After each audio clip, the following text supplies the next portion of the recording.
For the first time నేనైతే chicken fry చేశాను మామా.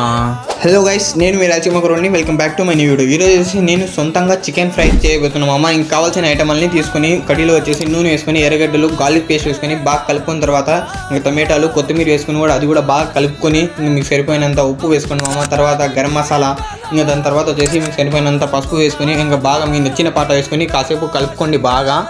ఇంకా దాని తర్వాత వచ్చేసి ధనియాల పౌడర్, అలాగే మీకు నచ్చినంత మీకు తోచినంత కారం వేసుకొని, మీరు ఎలా తింటారు కారం దాని ప్రకారం వేసుకొని కారం వచ్చేసి బాగా నీట్గా కలుపుకున్న తర్వాత కొబ్బరి పౌడర్ వేసుకొని కొబ్బరి పౌడర్ కూడా కలుపుకొని ఇంకా మీ దేశీ చికెన్ రెడీ అయిపోయిన తర్వాత అది బాగా కలుపుకొని ఇంకా దేశీ చికెన్ అయితే దాంట్లో వేసేయండి మామ. ఇంకా లేట్ చేయకుండా దేశీ చికెన్ మొత్తం వేసి బాగా కలిపేసి మీకు సరిపోయేంత నీళ్ళు వేసుకొని 15 to 20 minutes వచ్చేసి పొయ్యి మీద వదిలేని మామ. ఇంకా దాని తర్వాత వచ్చేసి చికెన్ ఫ్రై అయితే రెడీ అయిపోతుంది మామ. ఇంకా నేను లేట్ చేయకుండా ప్లేట్లు వేసుకొని ఇంకా స్ప్రైట్ బాటిల్ తెచ్చుకొని కూర్చుని మామ. ఇంకా చికెన్ గ్రేవీ పేస్ట్ ప్లేట్లు వేసుకొని కలుపుకొని ముద్ద నోట్లో పెడుతుంటే అబ్బా వేరే లెవెల్ టేస్ట్ వచ్చింది మామ. మీరు కూడా తప్పకుండా ఇంట్లో ట్రై చేయండి ఒకసారి. నేను చెప్తున్నాను, చాలా అంటే చాలా బాగా వచ్చింది టేస్ట్.